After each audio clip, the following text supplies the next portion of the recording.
Well, the fundamental issue in the UK market right now is supply and demand imbalance that's been there for decades at this point. And there's also an issue of a lot of foreign investment into the city as well, mostly into London. And half the story really is about London because it's half the demand is there. There's 15 million people in a country of 65 based there. And so there's a few issues that are happening. The historic rent controls from the 1970s really sucked the wind out of the investment market in any kind of formal block development of residential, especially as rented residential, and that's kind of taken a while for the investment base to come back to that.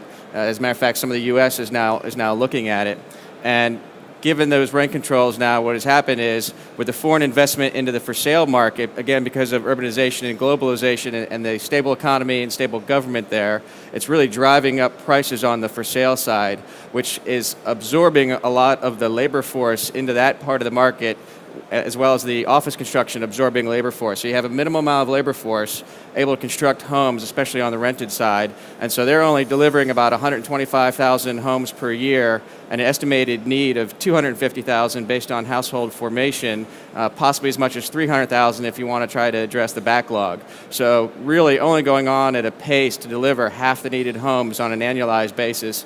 And they're seeing that really one of the only ways you can deliver on scale that we would need to absorb that is through block PRS, 250, 500 units at a time. And so they're looking both at areas you might be able to do that in the cities and some areas that maybe the councils or the government owns, that they can unlock lands on the periphery or former brownfields that might be able to hold future supply there. And so that's really a lot of what's happening right now. And so, coming from the US side, we're looking at the opportunity to enter a market that's really in its infancy right now and try to grab a good stake in that. And there's a number of groups doing the same thing, from household or home associations to investment groups and banks and developers.